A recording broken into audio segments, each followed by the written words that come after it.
Welcome back to Winners and Losers, the show that looks at the highs and the lows from around world football this weekend.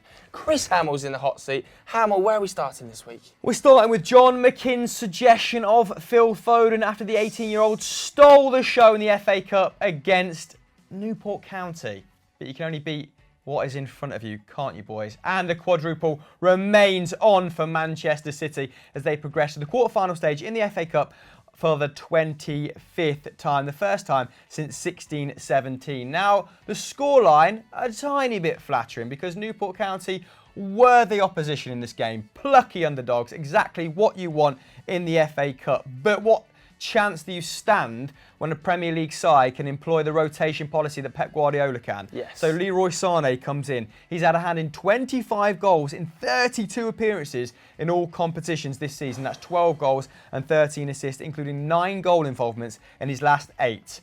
And Ralf Honigstein, the very well-respected pundit, said that he might just be the best German player to ever feature in the Premier League.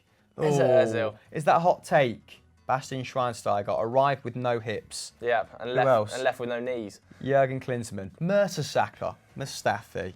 Maybe. He's up there, isn't he? Don't ever say Mustafi in that list again. Gabriel Jesus also featuring prominently in this game. He's been directly involved in 21 goals now in 34 games this season. 16 goals and 5 assists after that slow start. One more than he managed in 42 games across the entirety of last season. But it was Phil Foden who stole the show. He shone the brightest in this game. He's now scored 5 goals in domestic competitions, all 5 of them coming in cups. So that's 3 in the FA Cup and 2 in the League Cup. Tough competition for a starting berth in City's central midfield, but should he be getting more minutes in the Premier League? What do you think? Probably not. I think for a player of his age in that level of squad, he's getting about the right amount. I think he's just got to stick with it, persevere. There is going to be squad turnover over the next few years. You know, Fernandinho's aging out, David Silva's getting no younger. You're expecting him to get more minutes over the coming season. So stick with it. Don't go to Borussia Dortmund just yet. Although if you do, you will probably smash it out there. Look at Jadon Sancho. But either way, it's always great for English football, isn't it? The English national team look like they're thriving for the future right now. We don't really have a player like him in the national side at the moment. So it'd be a big help if he could get minutes and become a full-time Don. Yeah. Great player, though, nonetheless. Let's talk a little bit about the two squads, though, because, like you mentioned, on paper, a bit of a mismatch. You know, just a tiny bit. Newport's cost £70,000. Manchester City's £450 million. Wow. So a bit of disparity there. You know, Leroy Sane technically earning more in 1 week than the Newport County squad cost as a whole. I imagine that applies to most of the Man City squad, to be honest. Yeah, Not just Leroy Sane. I mean, pretty much every single member, actually. Yep. Probably even Phil Foden. I don't know how much Phil Foden's on, but it's probably a fair old whack. But nevertheless, like you said, they still created chances. They had 8. Edison made one miraculous save in the first half where the guy probably should have scored from about 5 yards out with a header. And the long throw-in was a problem. Back to Pulis ball. Bring back the long throw-in. Bring back Rory Delap. You know, he could do nothing else other than launch it. But he did. And launch it Newport did as well. They got their 1 goal through Patrick Amond. He's got 5 in the cup. No player has got more than him. A tiny little toe poke. Yeah, I've never seen someone chip a goalkeeper from 12 yards out with the tip of their boot. Yeah, but it was a sort of... Padre. I don't want to say a howler by Laporte, but probably should have done better with his header. And then a nicely taken finish nonetheless, but then Foden went straight at the other end and went, right, give me the ball, I've had enough of this. Yeah, and his second goal was just lovely, banged it in, didn't he? City weren't goal shy either. 23 attempts, 8 on target. I've got written down here, despite letting it in 4 goals, the keeper did okay on the day, but equally... I think he was at fault for at least 2 of them. I think he should do better for the Leroy Sane one that rebounds off his face. As soon as he wore that one in the face, I think his head went a little bit. Then he gets beaten at the near post by Foden, gets a decent hand to which probably tipped that around the post, and beaten at the near post for the Leroy Sane goal. No, it was Riyad Mahrez goal. I feel like when you play high-quality opposition, the position you're exposed in the most is probably goalkeeper. Yeah, I think he probably should have done better for at least 2 of the goals. But anyway, they go back to reality. Don't have long to wait until their next game. They've got Notts County tomorrow. So more their level, you know. Not quite £450 million squads. What a plug. Notts County versus Newport on this show. Please stick with us for the rest of the sections.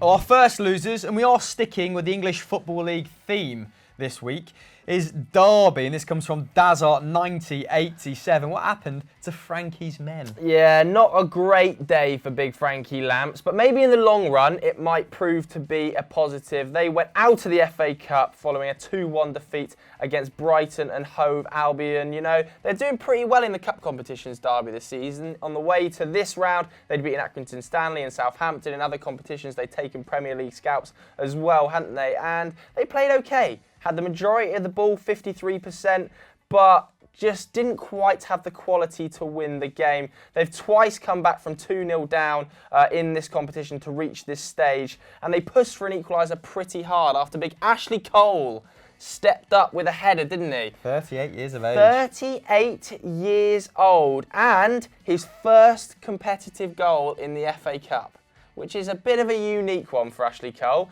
Hasn't he won it the most times? He is actually, in the post-war era, nobody has reached more finals than Ashley Cole. He's reached 8 finals, which is pretty impressive, and he made his first appearance in the competition nearly 2,000 days ago. Shout out to Ashley Cole. Nostalgic. That made me feel old. Went out to America, he's come back, he's reignited his form under Frank Lampard. Probably still not good enough for the Championship, but equally, just nice to see a legend back in the game, isn't it? He's only signed a contract to the end of the season, hasn't he? Yeah, just 6 months. I think Frank just wants a little bit more experience to try and push him towards that playoffs, because he is still 2 points, I believe, off a playoff place right now, Frank Lampard. And Derby, historically, always have a Christmas slump. They're always in around the playoffs, then between December and March, they just go off a cliff, and then they really struggle. But equally, Frank will be hoping to have a little bit more momentum going into this one. Yeah, bloody nostalgia. That hooked me straight up, Joseph. But moving on to the Bobby Seagulls, who have now made the quarterfinals for the second time in 2 years, having only made the last 8 twice in their previous 102 campaigns. Crazy. Chris Hughton is becoming an FA Cup specialist, more so than a league specialist, because they're only 3 points above the relegation zone, and they've only won 1 in their last 11 Premier League games. So he'll probably take this, especially with the heavy element of rotation, to build a little bit of positive momentum. In fact, their only wins in 2019 have come in the FA Cup, which is grim reading if you're a Seagulls fan. Brighton, like we said, depleted, so had to ring out the changes. 8 changes, in fact, with Lewis Dunk and Glenn Murray, key players, both out with injury. Worrying signs that Locadia had to come off in the second half as well, because they are struggling for goals, aren't they?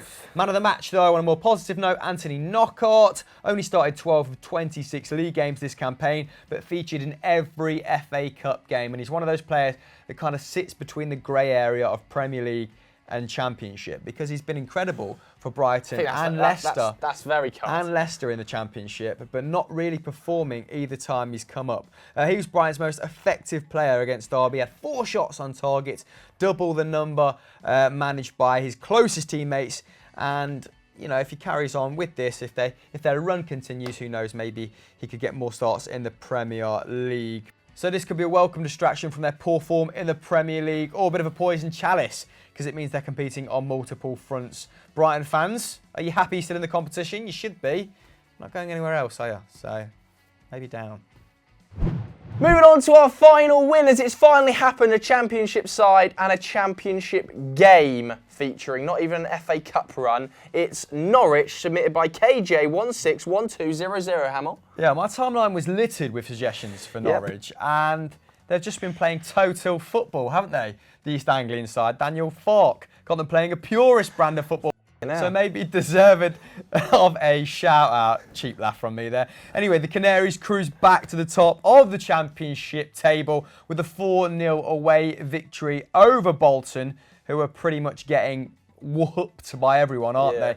But the Canaries did lose to Preston midweek, so had to regain top spot from Leeds with this convincing victory, and Daniel Farke called it a perfect response. Got off to a fantastic start when finished. He's not finished. Yeah, you striker, hate him, didn't Teemu Pukki. I don't hate him, he just wasn't very good for Celtic, and now is banging goals in the Championship for fun. So a little bit frustrating to see. I could have predicted that, though. I could have predicted that. FIFA 12 Ultimate Team, Teemu Pukki, who got the upgrade to a black card 74, 86 pace, 73 shooting. No right to be a silver.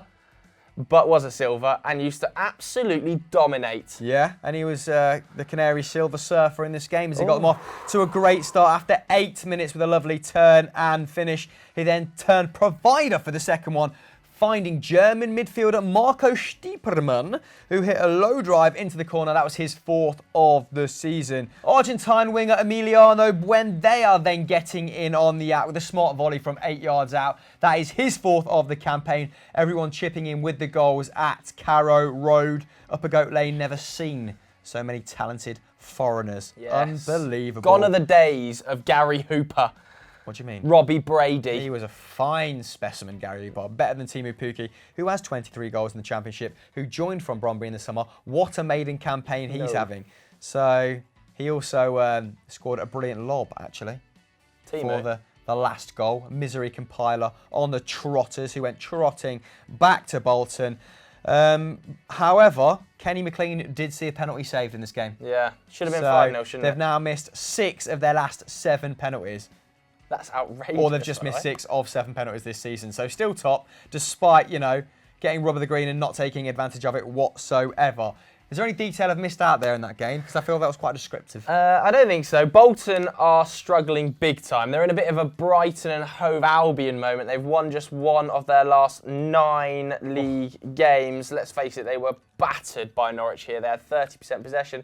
I mean, you are always going to struggle when you're facing 12 shots on target. 12 shots on target. That is horrendous. And you're going to struggle even more when you've got players like Josh Vela and Clayton Donaldson in your side, who completed a combined 13 passes in this game for Bolton. I mean, Vela got 8, I think. Clayton Donaldson got 5. That is just unacceptably awful. Bolton looking like nailed-on relegation candidates here. Back in League One. I don't want to say where they belong, but really struggling. I'm not even laughing at their contribution. It's just how bad we're clutching at straws for stats in this We section. are really clutching. But it looks like Bolton are going down. With Vela and Donaldson. I know. I never thought I'd see the day, Clayton Donaldson and Josh Vela getting mentions in the winners and losers of Football Daily for their pass accuracy. We are really struggling this week, guys. Go and watch ERU right now, I'd suggest, because at least you've got Real Madrid over there. Woo! You've got Juventus over there. It doesn't get any better. We've got Bristol City coming up. Bristol's next. Bristol!